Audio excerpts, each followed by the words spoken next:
माँ, कितना अभागा हूं मैं। मां शब्द कह तो दिया, किंतु संकट की घड़ी में अपना पुत्र धर्म नहीं निभा पाया। मुझे तो नर्क में भी स्थान नहीं मिलेगा माता। ऐसे अशुभ शब्द ना कहो भरत। अशुभ तो आपके साथ हुआ है माता। अपराधी हूं मैं आपका, पापी हूं मैं। लक्ष्मण, लक्ष्मण तुम्हारा भी अपराधी हूं मैं, पापी हूं मैं। तुम ही दंड दो मुझे। उठाओ ये धनुष और चला दो बाण मुझ पर।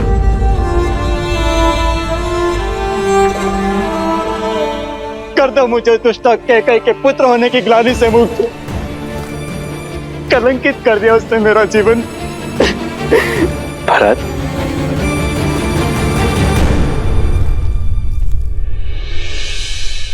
मेरी माता कैकई के लिए अपशब्द मत कहना। रघुकुल में स्त्री के सम्मान का पाठ पढ़ाया जाता है, उन्हें कलंकित करने का नहीं। और माता कैकई केवल एक स्त्री नहीं है, हमारी माता है। पिताश्री की तो सबसे प्रिय है माता कैकई। सोचो भरत, जब पिताश्री को ज्ञात होगा कि तुम्हारे विचार ऐसे हैं तो कितना कष्ट होगा उन्हें।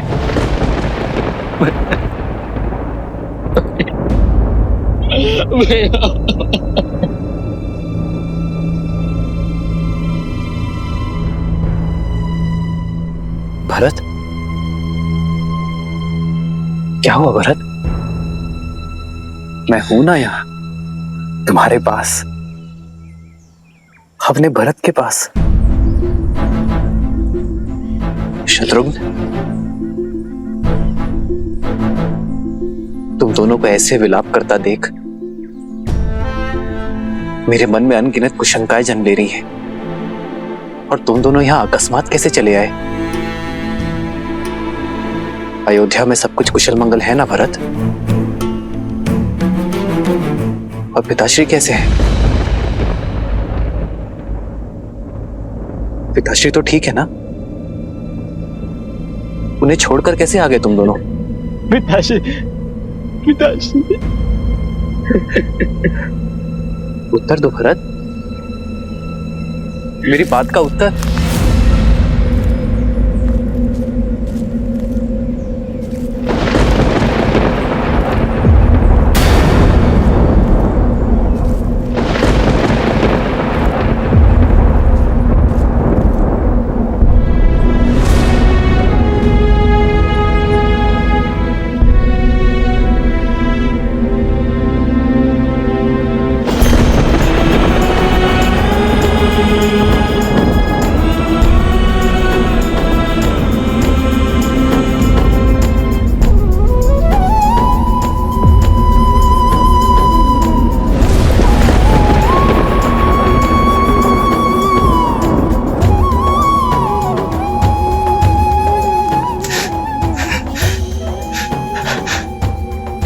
हमारा हाथ हो गए भैया।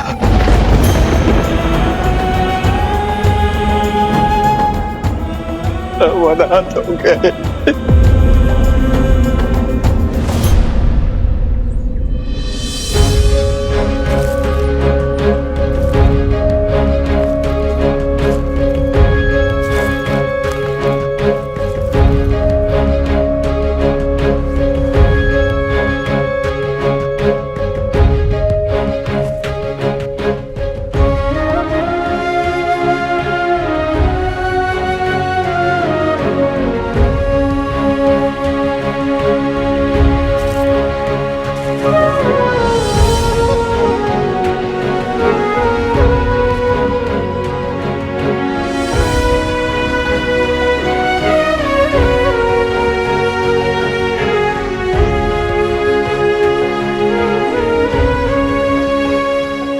मां, पिताश्री के जाने के बाद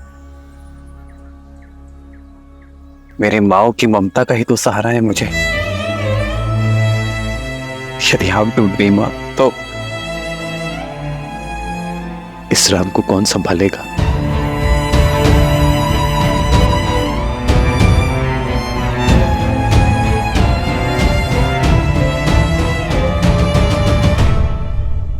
कैकेयी मां नहीं आई?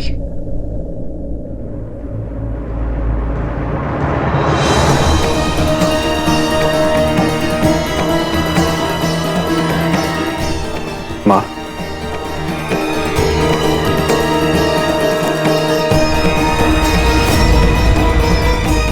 मां होने का स्थान और सम्मान दोनों खो चुकी हूं मैं। मुझ जैसी कुमाता के चरण छूकर आपके भागी मत बनो राम। स्वर्ग जैसी अयोध्या में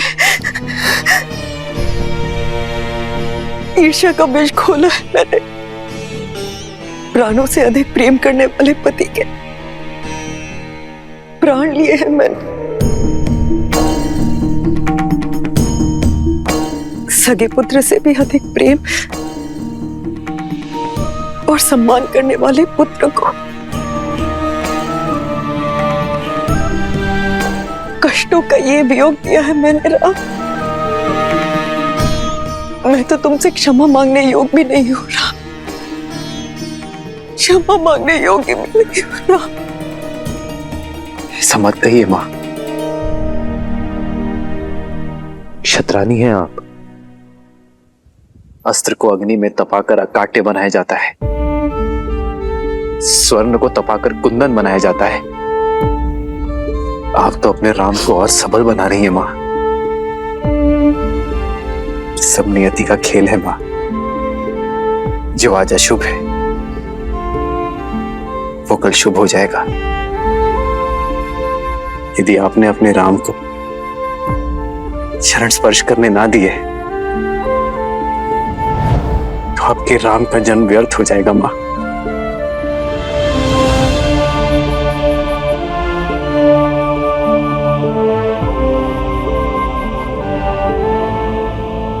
इस जन्म में तो मेरे पाप के दंड असीमित है राम। कभी भी किसी पुत्र को मुझ जैसी माता न मिले, किंतु प्रभु से यही प्रार्थना होगी कि हर जन्म में मुझे तुम जैसा पुत्र ही मिले मेरा राम।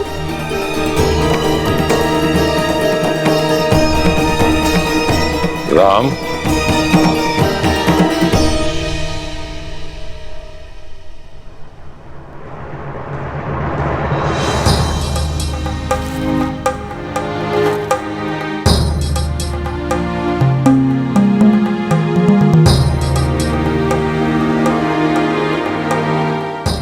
जो बीत गया उस पर शोक नहीं करते राम।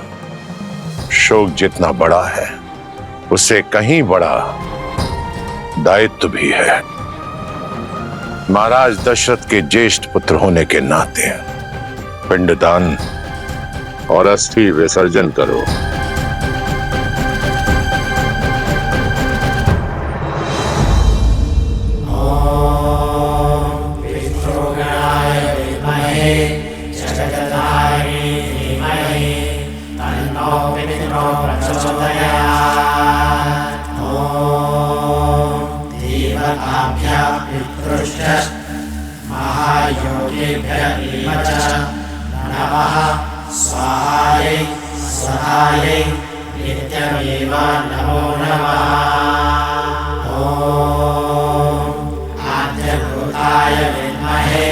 सर्वसेव्याय धीमहि शिवशक्ति स्वरूपेण पितृदेव प्रचोदयात्।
अपना ध्यान रखना।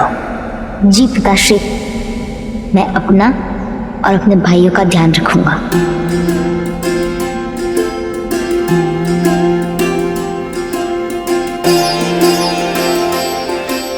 हमारे पिताश्री साक्षात धर्म थे और धर्म कभी संसार से नहीं जाता। वो हम सब में अंश बनकर, अयोध्या का मान बनकर, रघुकुल की रीत बनकर। महाराज दशरथ की अंतिम संस्कार की अंतिम क्रिया समाप्त हुई। पंचतत्वों से बना हुआ शरीर पंचतत्वों में विलीन हो गया। जीवन का यही परम सत्य है और इसे स्वीकार करो पुत्र, और अपने पिता के सपनों को और उनकी मर्यादाओं को साकार करो।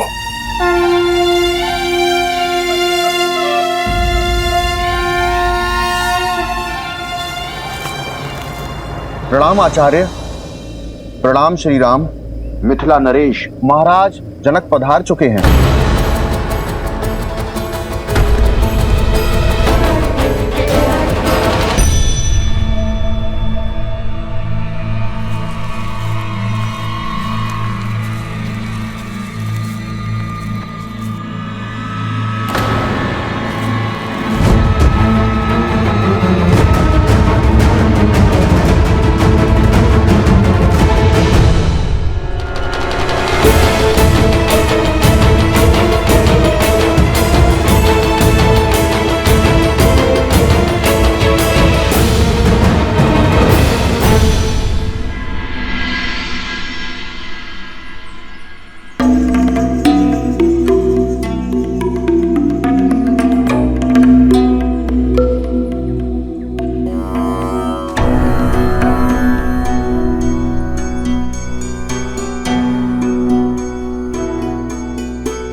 महाराज दशरथ के ध्यान से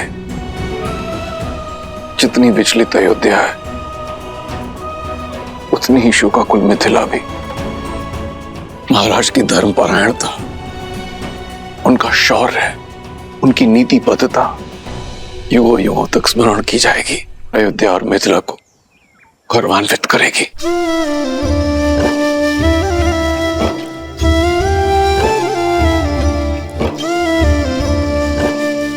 जिस पुत्री को इतने लाड प्यार से पाला, उस पुत्री को इस वनवासी रूप में देख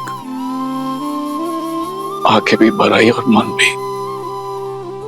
मैं तुम्हारे लिए तुम्हारी माता का संदेश लाया हूं। वो चाहती हैं कि तुम अयोध्या लौट जाओ।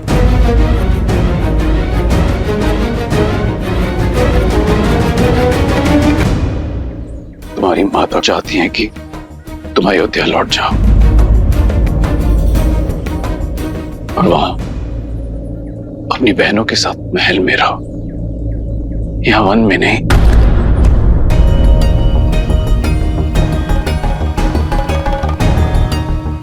जैसे राम के साथ लक्ष्मण है, वैसे ही अपनी बहनों के साथ सीता।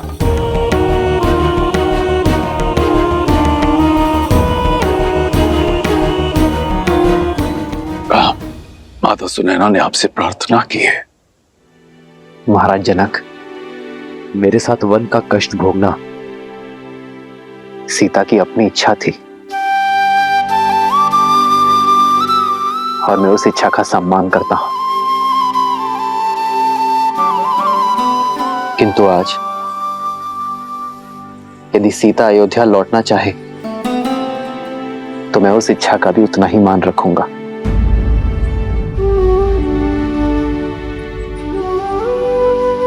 पुत्री, अब तो श्री राम की भी सहमति है। तुम साथ चलोगी ना पुत्री? एक पिता की विनती है। पिता के निश्चल प्रेम को और पति के समर्पण को कोई स्त्री नहीं नकार सकती पिताश्री। परंतु क्षमा चाहती हूँ पिताश्री। माता से कहिएगा यदि ये प्रस्ताव जानकी के सामने आता तो उनकी पुत्री कभी मना नहीं करती, किंतु ये प्रस्ताव श्री राम की धर्मपत्नी अयोध्या की कुलवधू के सामने आया है, जिसका धर्म कहता है कि इस विषय में श्री राम का आदेश भी ना मानो।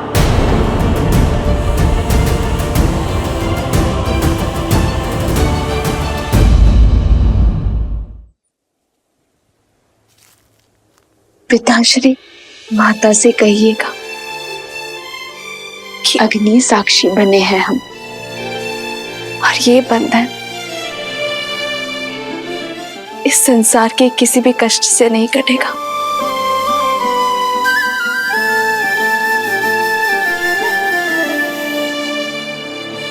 पुत्री,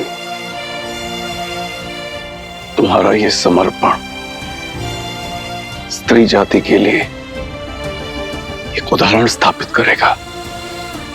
सुख तो साथ मिलकर सभी भोगते हैं, किंतु जो साथ मिलकर कष्टों में आनंद ढूंढे वही सच्चे दंपति हैं।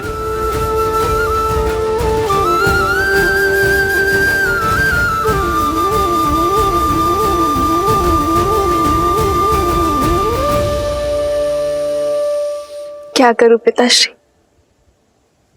आपने संस्कार ही मुझे ऐसे दिए हैं। आपके संस्कारों का अंकुर ही तो मेरे व्यक्तित्व का वृक्ष है पिताश्री।